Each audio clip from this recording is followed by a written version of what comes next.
हम नए नियम में यूहन्ना रचित सुसमाचार निकालेंगे। यूहन्ना रचित सुसमाचार का 17वां अध्याय, 17th चैप्टर, 17वां अध्याय, और उसके पहले 5 पदों को हम पढ़ेंगे।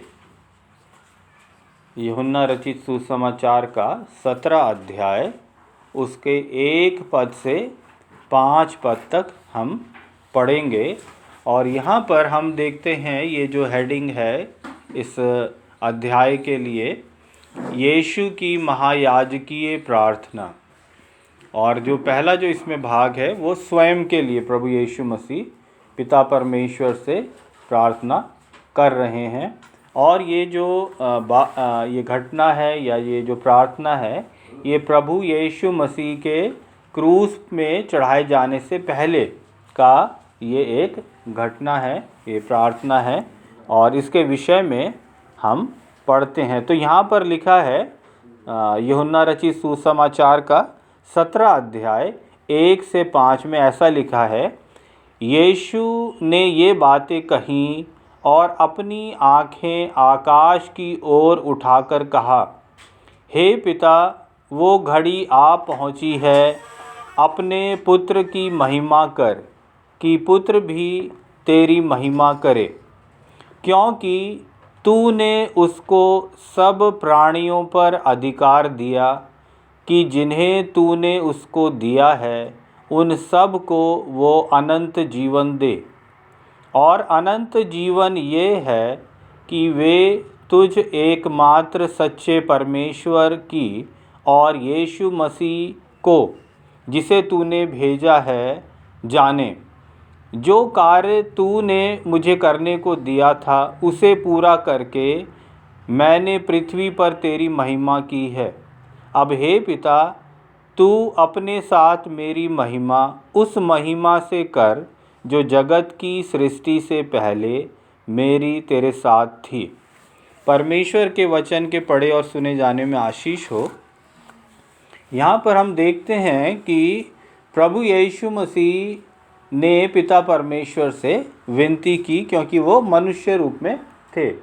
और यीशु मसीह जब मनुष्य रूप यीशु मसीह ने धारण किया, जब वो मनुष्य बनकर आए, तो हम ये कह सकते हैं कि यीशु मसीह में परमेश्वर उस रूप में था, उस शरीर में था। तो उसके लिए परमेश्वर प्रभु यीशु मसीह ने अपने आप को, है ना, उस परमेश्वरत्व को एक तरफ रखते हुए वो मनुष्य रूप में आया और उसने अपने आप को सीमित किया, है ना। और एक वचन अगर हम देखें फिलिपियों की पत्री और उसका 2 अध्याय और उसका 7 और 8 पद, तो हम वहाँ पाते हैं कि किस प्रकार से प्रभु यीशु मसीह ने जब मनुष्य रूप धारण किया तो उसने अपने आप को कितना सीमित किया। फिलिपियों की पत्री का 2 अध्याय और उसका 7 और 8 पद। और यहाँ पर ऐसा लिखा है, वरन अपने आप को ऐसा शून्य कर दिया, यीशु मसीह ने अपने आप को ऐसा शून्य कर दिया और दास का स्वरूप धारण किया और मनुष्य की समानता में हो गया। 8वां पद, और मनुष्य के रूप में प्रकट होकर अपने आप को दीन किया और यहाँ तक आज्ञाकारी रहा कि मृत्यु, हाँ, क्रूस की मृत्यु भी सह ली।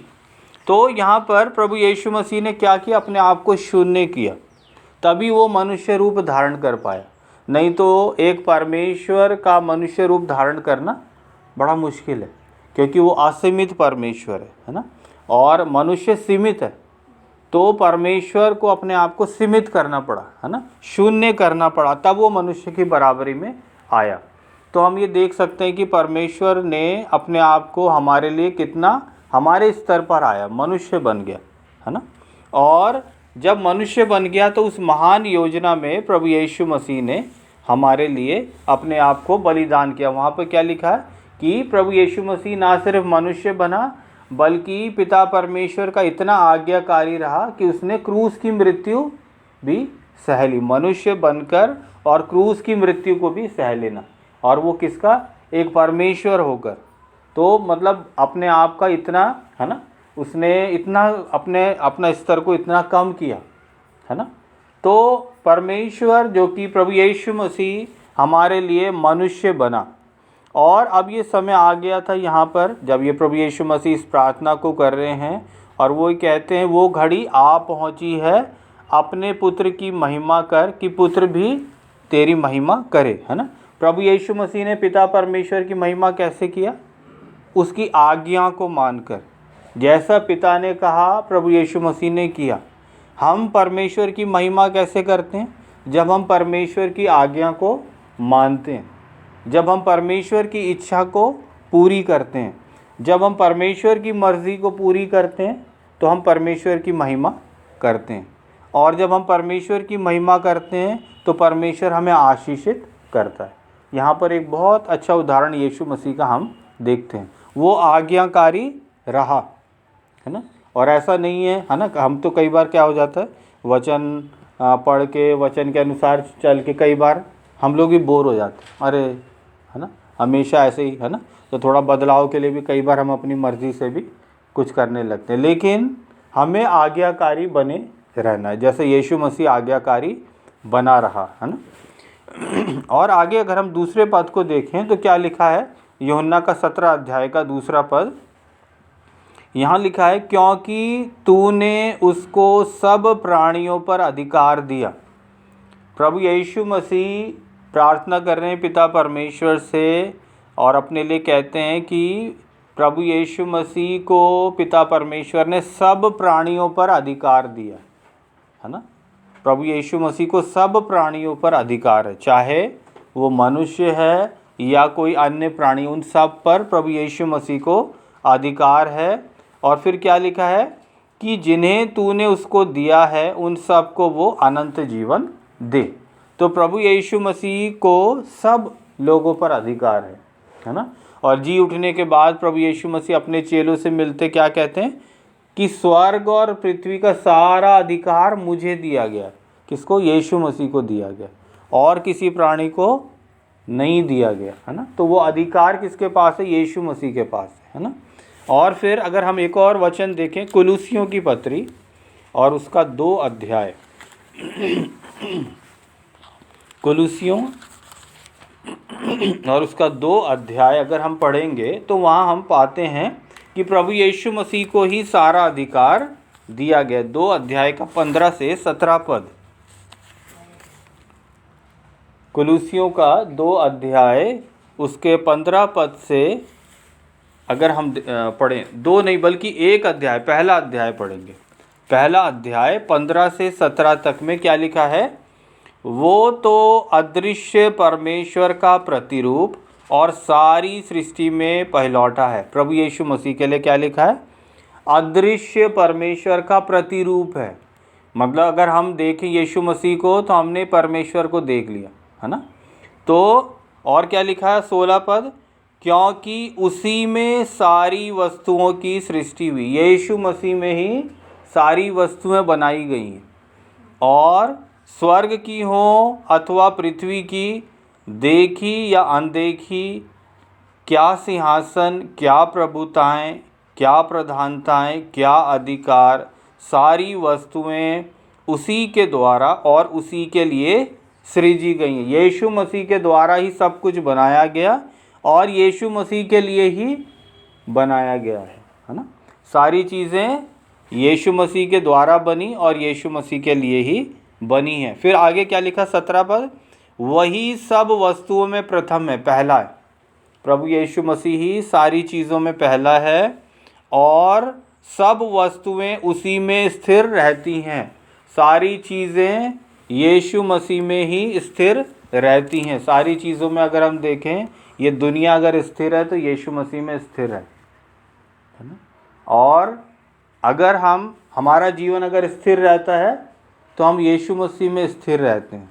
जिस दिन यीशु मसीह से हम अलग हो जाएंगे, है ना, तो हमारा जीवन अस्थिर हो जाएगा। आप दुनिया में देखिए, है ना, कई लोग हैं और वो बिना यीशु मसीह के जीवन जीते हैं। तो बिना यीशु मसीह के जीवन जीते हैं तो जीवन में कुछ ना कुछ हलचल होता रहता है ना, कुछ ना कुछ ऐसी बातें घटित होती रहती, क्योंकि वो यीशु मसीह की सुरक्षा उनके जीवन में नहीं है। यीशु मसीह से दूर रहना हमारे लिए हानिकारक है। क्यों? क्योंकि अगर हम यीशु मसीह के बगैर जीवन जीते हैं तो एक शत्रु हमें नाश करने के लिए तैयार है, जिसे शैतान कहते हैं, है ना। तो इसीलिए यीशु मसीह में बने रहना हमारे लिए बहुत ज़रूरी है। यीशु मसीह में हम बने रहेंगे तो हम स्थिर रहेंगे, और यीशु मसीह से दूर रहेंगे तो शैतान के लिए बड़ा आसान है हमारे जीवन में कब्ज़ा करना, है ना। तो इसीलिए हमें परमेश्वर में, यीशु मसीह में बने रहना है। और आगे अगर हम देखें तो क्या लिखा है, तीसरे पद में हम आ जाते हैं, यूहन्ना का 17 अध्याय का 3 पद। और क्या लिखा है, और अनंत जीवन और अनंत जीवन ये है कि वे तुझ एकमात्र सच्चे परमेश्वर को और यीशु मसीह को जिसे तूने भेजा है जाने।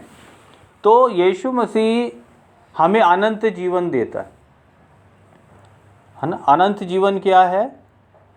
अनंत जीवन मतलब हमेशा का जीवन, और हम इस जीवन के बाद हमेशा के लिए परमेश्वर के साथ रहेंगे, हम परमेश्वर की उपस्थिति में रहेंगे, है ना। अभी हम देखते हैं कि इस दुनिया में लोग मृत्यु से बहुत डरते हैं, है ना, और मृत्यु या मौत इंसान को डरा के रखती है। लेकिन इसके बाद क्योंकि हमने यीशु मसीह पर भरोसा किया, हमने यीशु मसीह पर विश्वास किया, तो अब फिर हम यीशु मसीह के द्वारा अनंत जीवन को पाएंगे। हमेशा के लिए हम जिएंगे और यीशु मसीह के साथ रहेंगे। इसे ही उद्धार कहते हैं, और इसी के लिए ही हम दूसरों को वचन सुनाते हैं कि वो भी परमेश्वर के राज्य में आएँ और हमेशा के लिए जिएं, अनंत जीवन को प्राप्त करें, है ना, परमेश्वर के साथ रहें। और जो यीशु मसीह को स्वीकार नहीं करता तो उनके लिए फिर अनंत मृत्यु है, फिर हमेशा के लिए मृत्यु है फिर वो, है ना। तो वो लोग फिर उद्धार पाना मतलब इस मृत्यु से पार होकर उस अनंत जीवन में प्रवेश करना, उसे ही उद्धार कहते हैं। और वो यीशु मसीह के द्वारा ही है, जब हम यीशु मसीह पर विश्वास करते हैं, है ना। और वो अनंत जीवन पाना हमारे लिए बहुत ज़रूरी है, क्योंकि परमेश्वर ने हमें मरने के लिए नहीं बनाया।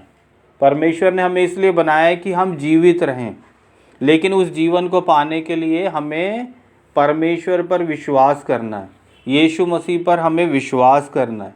हमें ये विश्वास करना है कि यीशु मसीह हमारे लिए इस दुनिया में आया। हमें विश्वास करना है कि यीशु मसीह ने हमारे पापों का बोझ अपने ऊपर उठाया, और हमारे लिए यीशु मसीह बलिदान हो गया। हमारे पापों के लिए यीशु मसीह बलिदान हो गया कि उसके मारे जाने से हम जी जाएं, है ना। ये हमें विश्वास करना है, यीशु मसीह को अपना प्रभु और स्वामी स्वीकार करना है, तब जाके हम उस अनंत जीवन में प्रवेश करेंगे। और इन बातों के लिए एक भी पैसा खर्च नहीं होता, है ना। नहीं तो हम देखते दुनिया में तरह तरह के मार्ग रास्ते हैं जो कहते उद्धार पाने के लिए ऐसा करना पड़ेगा, इधर दर्शन में जाना पड़ेगा, है ना, इधर नहाना पड़ेगा, ये करना पड़ेगा। तो वो सारी चीज़ें की कोई ज़रूरत नहीं है। परमेश्वर ने हमारे जीवन में जो कार्य किया है, हम उसको बस उसको अपनाना है, विश्वास करना है ना। तो यहाँ पर हम देखते हैं कि अनंत जीवन क्या है, कि हम यीशु मसीह पर विश्वास करें। तो तीसरा पद क्या लिखा है, और अनंत जीवन ये है कि वे तुझ एकमात्र सच्चे परमेश्वर को और यीशु मसीह को जिसे तूने भेजा है जाने। अनंत जीवन क्या है, कि हम परमेश्वर को जानें और उस पर विश्वास करें। हम यीशु मसीह को जानें और उस पर विश्वास करें। परमेश्वर को या यीशु मसीह को जानना या यीशु मसीह का नाम सुनना, ये अलग अलग बात है। यीशु मसीह का नाम बहुत लोगों ने सुना, लेकिन वो परमेश्वर को जानते नहीं, है ना। तो हमें परमेश्वर को सब लोग नहीं जान सकते, ये बड़ी अद्भुत बात है। परमेश्वर जब तक उन अपने आप को उन पर प्रकट नहीं करेगा तो वो परमेश्वर को नहीं जान सकते, है ना। तो परमेश्वर को जानना, एक शारीरिक मनुष्य परमेश्वर को नहीं जान सकता, है ना। शारीरिक मनुष्य परमेश्वर को नहीं जान सकता, है ना। हम कितने लोगों के लिए प्रार्थना करते हैं, है ना, कितने साल हो गए, लेकिन आज भी वो वहीं के वहीं हैं। क्यों? क्योंकि परमेश्वर को जानने के लिए आत्मिक जन होना ज़रूरी है ना। एक वचन हम पढ़ेंगे यूहन्ना का 4 अध्याय और 24वां पद। यूहन्ना रचित सुसमाचार का 4 अध्याय का 24वां पद में क्या लिखा है?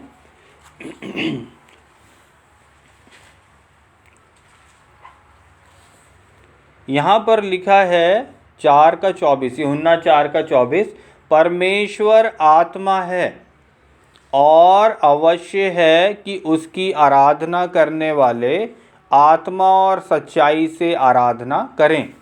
तो परमेश्वर आत्मा है, तो परमेश्वर को जानने के लिए हम अपनी आत्मा में परमेश्वर को जानते हैं, है ना। और हम देखते हैं कि दुनिया का जो तौर तरीका क्या, वो किसी को जानने के लिए उनको कोई चीज़ होना चाहिए सामने कि मैं देखूंगा तब मैं जानूंगा, है ना। लेकिन यहाँ अद्भुत बात यह है कि परमेश्वर आत्मा है, तो वो हमें दिखाई नहीं देगा ऐसा, क्योंकि वो अदृश्य परमेश्वर है। यहाँ पे क्या लिखा है? प्रभु यीशु मसीह के लिए वो अदृश्य परमेश्वर, हम आँख से उसको नहीं देख सकते।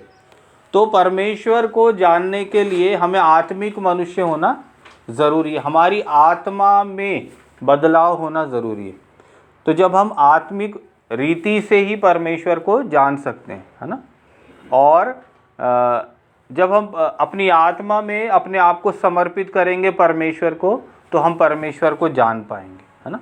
तो परमेश्वर को जानना पवित्र आत्मा का कार्य है ना।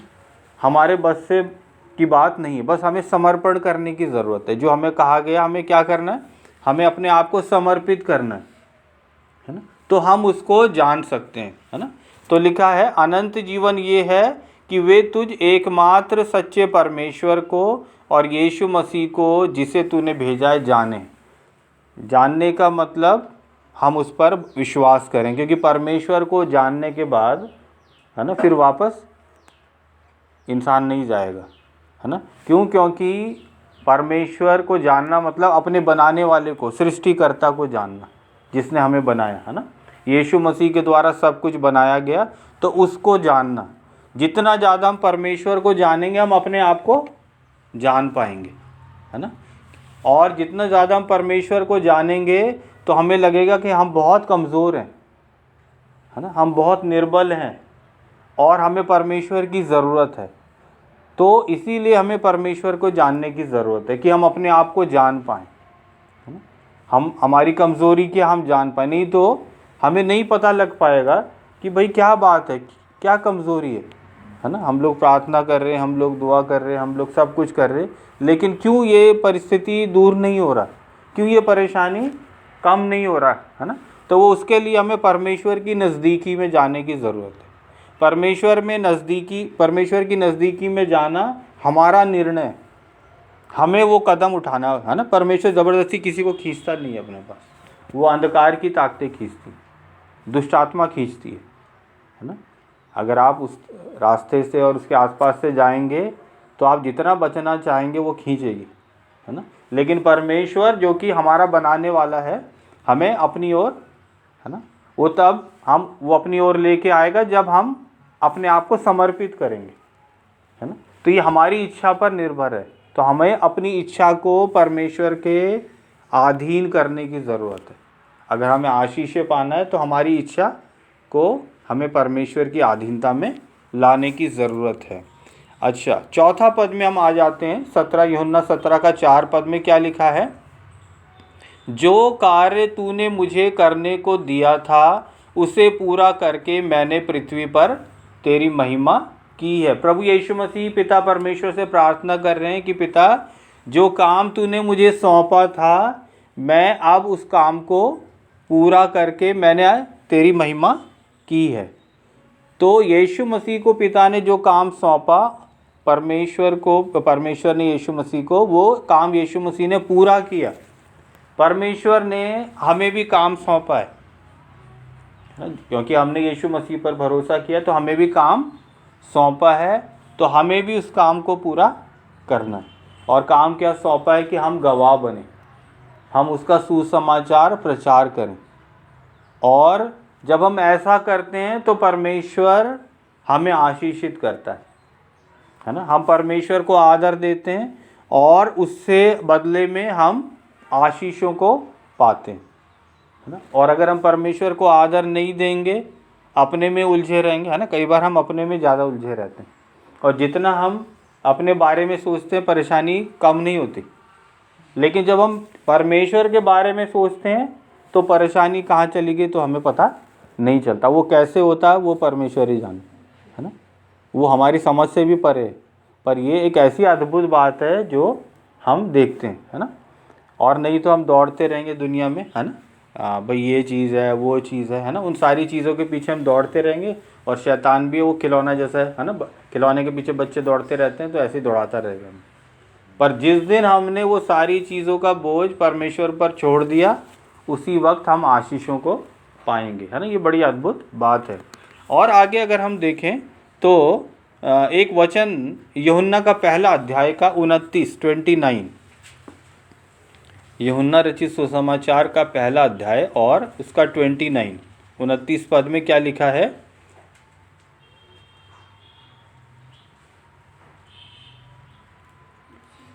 दूसरे दिन उसने यीशु को अपनी ओर आते देखकर कहा, देखो ये परमेश्वर का मेमना जो जगत का पाप उठा ले जाता है।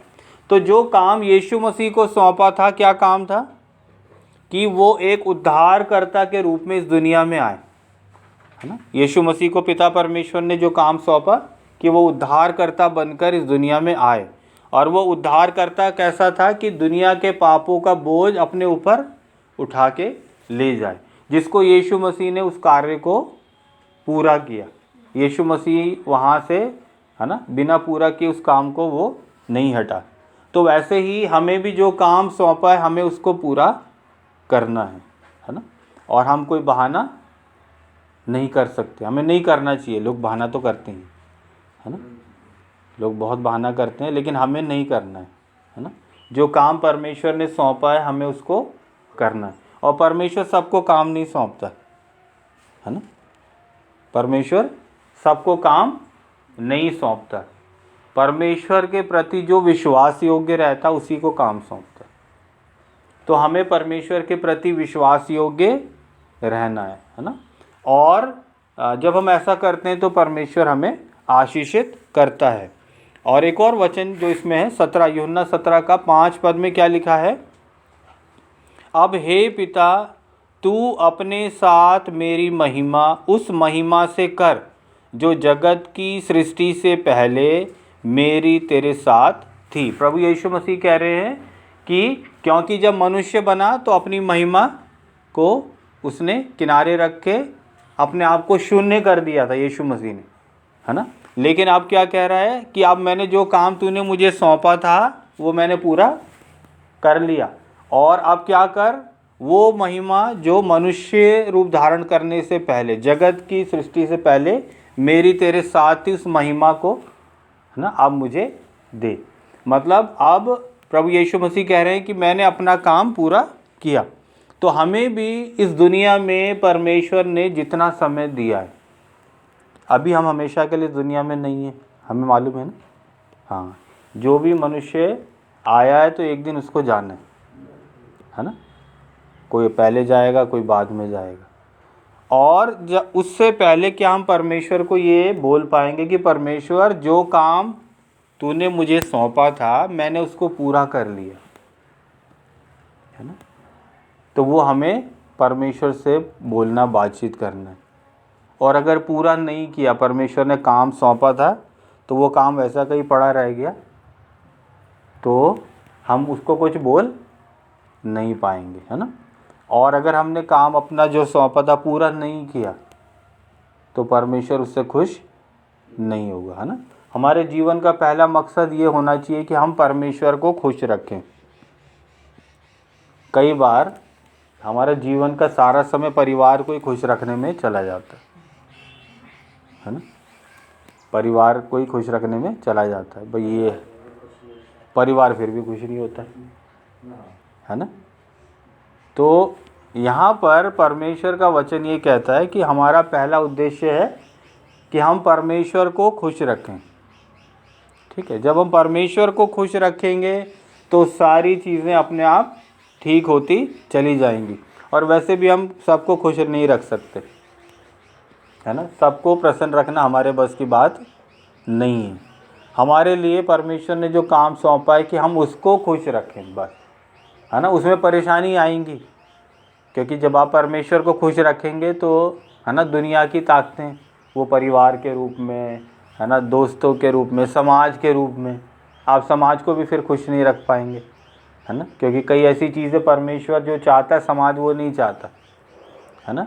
तो लेकिन हमारा जो उद्देश्य है कि हम परमेश्वर को खुश रखें। जब हम परमेश्वर को खुश रखते हैं तो क्या होता है, यीशु मसीह ने परमेश्वर को आदर दिया, महिमा दिया, तो क्या हुआ। फिलिपियों का 2 अध्याय 9 से 11 पद, फिलिपियों की पत्री का 2 अध्याय और उसका 9 से 11 पद में हम पढ़ते हैं कि जब प्रभु यीशु मसीह ने पिता परमेश्वर की आज्ञा को पूरा किया, तो क्या लिखा है 9 पद में, इस कारण परमेश्वर ने उसको अति महान भी किया और उसको वो नाम दिया जो सब नामों में श्रेष्ठ है, कि जो स्वर्ग में और पृथ्वी पर और पृथ्वी के नीचे वे सब यीशु के नाम पर घुटना टेकें।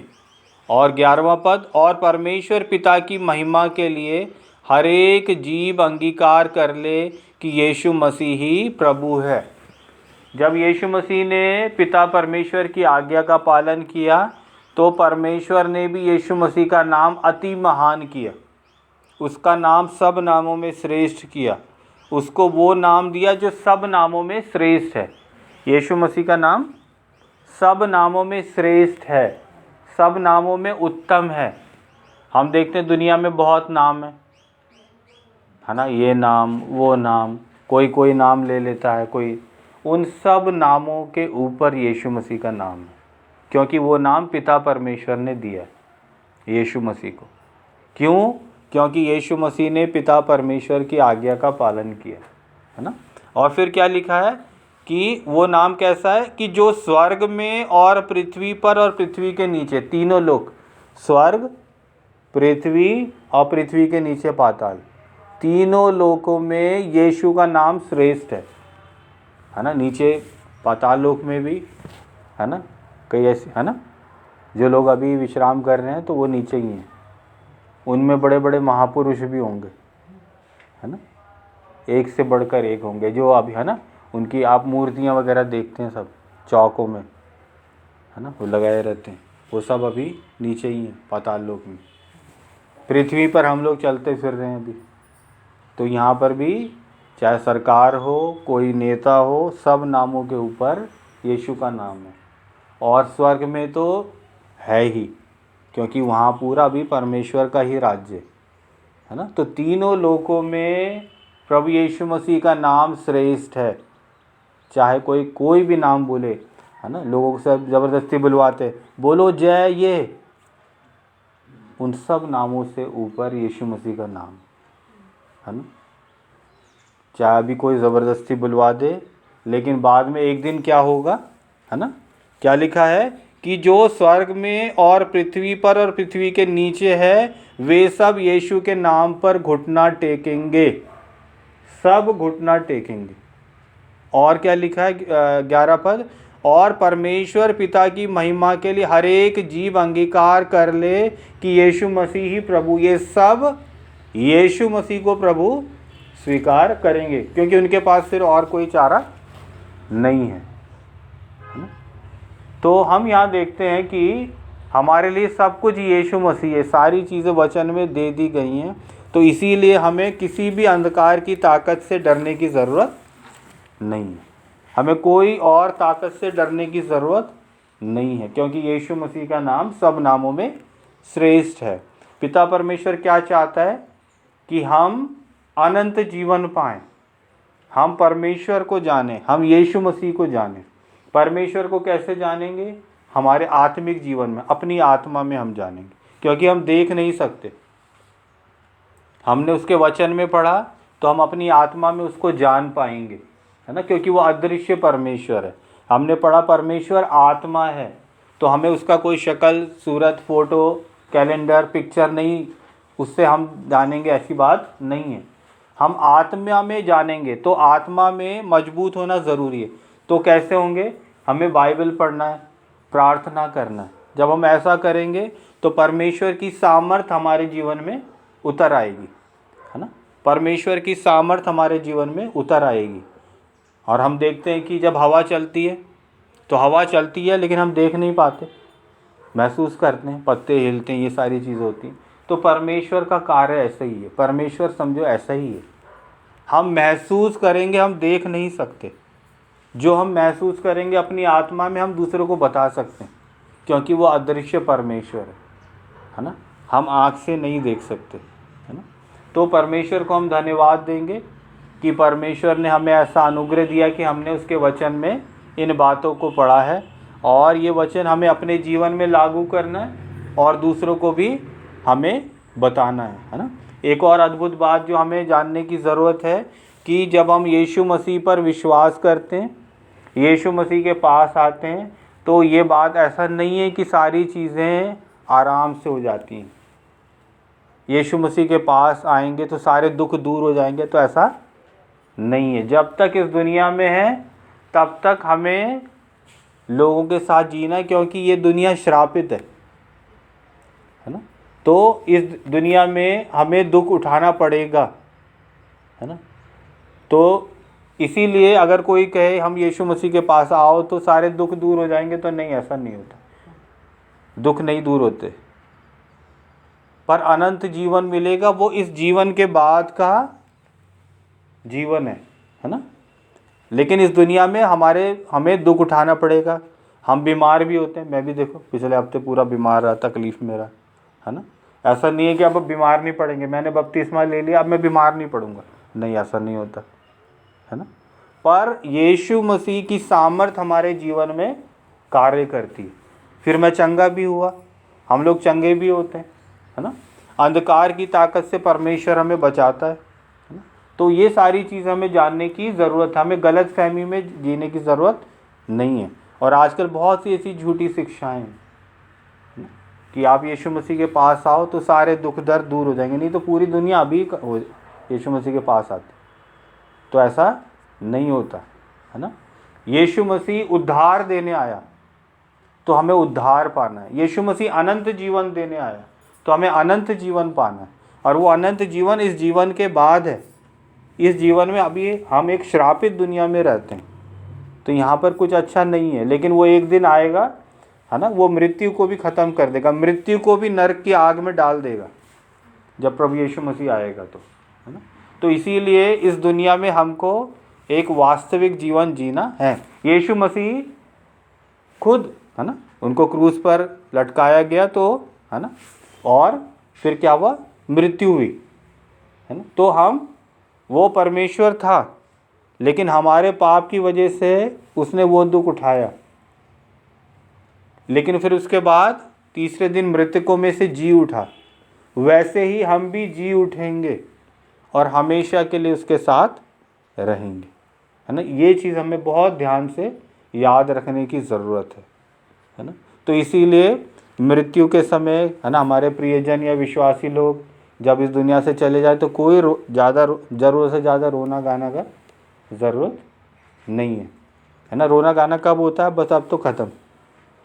लेकिन जब विश्वासी हैं तो इसका मतलब इस जीवन को छोड़कर अब वो परमेश्वर की उपस्थिति में वहाँ चला गया। तो इसीलिए रोना गाने की ज़रूरत नहीं करते विश्वासी लोग, है ना। क्यों? क्योंकि वो ये सच्चाई को जानते हैं।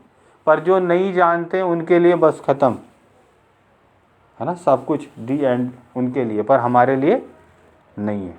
तो परमेश्वर इन वचनों के द्वारा आप सभी को आशीषित करें। आइए प्रार्थना करें। हालेलुया। पिता परमेश्वर, हम आपको धन्यवाद देते हैं, ये सुंदर वचन आपने हमें दिया। प्रभु यीशु मसीह, आप जब इस दुनिया में मनुष्य रूप में रहे तो प्यारे परमेश्वर, आपने अपने आप को, आपका वचन कहता, आपने शून्य कर दिया अपने आप को। आप पिता परमेश्वर के प्रति आज्ञाकारी बने रहे। और आपका वचन कहता आप यहाँ तक आज्ञाकारी रहे कि आपने मृत्यु वरन क्रूस की मृत्यु भी हमारे लिए सह ली, ताकि आपके मारे जाने से हम जी जाएं। ओ प्यारे परमेश्वर, हमारे पापों का बोझ यीशु मसीह आपने अपने ऊपर उठा लिया, ताकि हम फिर हमेशा के लिए उस मृत्यु से बच जाएं, हम अनंत जीवन पाएं। ओ प्यारे परमेश्वर, हम अनंत जीवन तब पाते हैं जब हम आप सच्चे अद्वैत परमेश्वर को जानते हैं, जान लेते हैं, आप पर भरोसा करते हैं, आप पर विश्वास करते हैं। प्रभु यीशु मसीह, जब हम आपको अपने जीवन का प्रभु और स्वामी करके ग्रहण करते हैं, हम आपको धन्यवाद देते हैं। हम आपको ग्रहण तभी कर पाते हैं जब प्यारे परमेश्वर हम ये जान लें कि आप परमेश्वर आप आत्मा हैं। हम अपनी आत्मा में आपको ग्रहण करते हैं। ओ प्यारे परमेश्वर, हम प्रार्थना करते होने दीजिए कि हम प्यारे परमेश्वर आप में और बढ़ने पाएँ, आपके वचनों में बढ़ने पाएँ, हम आपको पहचान लें। प्यारे परमेश्वर, कई बार हम गलती कर जाते हैं आपको पहचानने में, आपको जानने में। ओ प्यारे परमेश्वर, हम जब अपनी समझ का सहारा लेते हैं तो हम आपसे दूर रहते हैं। प्यारे प्रभु, होने दीजिए हम में से हर एक जन अपने आप को आपकी अधीनता में ले आएं, हमारा मन विचार आपकी अधीनता में आने पाए। हर रुकावट बाधाएं प्रभु यीशु मसीह नासरी के नाम से हम में से हर एक के जीवन से दूर होने पाए। प्यारे परमेश्वर, हम में से हर एक जन आप में आशीषित हों, हम आपके प्रति विश्वास योग्य बने रहें। जो काम आपने हमें सौंपा है उस काम को हम पूरा करें, हम आपके गवाह बने रहें, हम आपका सुसमाचार लोगों तक बताएं। प्यारे प्रभु, आप ऐसा अनुग्रह करें। हमारे कई परिवारजन, प्रियजन, रिश्तेदार अभी भी उस अंधकार में हैं। ओ प्यारे परमेश्वर, आपने हमें बोझ दिया कि हम उनको आपका वचन सुनाएं, उनके लिए प्रार्थना करें, ताकि वे लोग भी उद्धार पाएं और बच जाएं। प्यारे प्रभु, प्यारे परमेश्वर, हम चाहते हैं हम में से हर एक जन उस अनंत जीवन को प्राप्त करे। हम में से हर एक के जीवन में प्यारे प्रभु यीशु मसीह आपकी सामर्थ कार्य करे। प्रभु यीशु मसीह के लहू की सामर्थ हम में से हर एक के जीवन में कार्य करे। प्यारे प्रभु, होने दीजिए आपकी आशीषों को अपने जीवन में हम अनुभव करें। प्यारे परमेश्वर, आप दया करें। प्यारे प्रभु, हम धन्यवाद देते हैं। प्यारे परमेश्वर, आपका वचन जीवित है। ये जीवित वचन हमारे जीवनों में कार्य करता है, हमारे मन हृदय में कार्य करता है। हम धन्यवाद देते हैं। प्यारे परमेश्वर, धन्यवाद हो। प्यारे परमेश्वर, इस पूरे सप्ताह भर हम में से हर एक को आप संभालिए, आत्मिक रीति से हमें मजबूत करिए, हम एक अच्छे गवाह बने रहें। हमारा बोलना, हमारा कार्य, हमारा व्यवहार आपको भाए, हमारे जीवन के द्वारा आपको आदर और महिमा मिलने पाए। प्यारे परमेश्वर, जब लोग हमें देखें तो वो आप सच्चे परमेश्वर की नज़दीकी में आ जाएं। प्यारे परमेश्वर, आप दया करें। धन्यवाद देते हैं। हमारी विनती प्रार्थना को आपने सुन लिया है। इस विनती को मैं प्रभु यीशु मसीह के नाम से मांगता हूँ, आमीन। अब हमारे परमेश्वर पिता का प्रेम, प्रभु यीशु मसीह का अनुग्रह और पवित्र आत्मा की मीठी संगति और सहभागिता हम में से हर एक जन के साथ अब से लेकर प्रभु यीशु मसीह के दोबारा आगमन तक होती रहे, आमीन।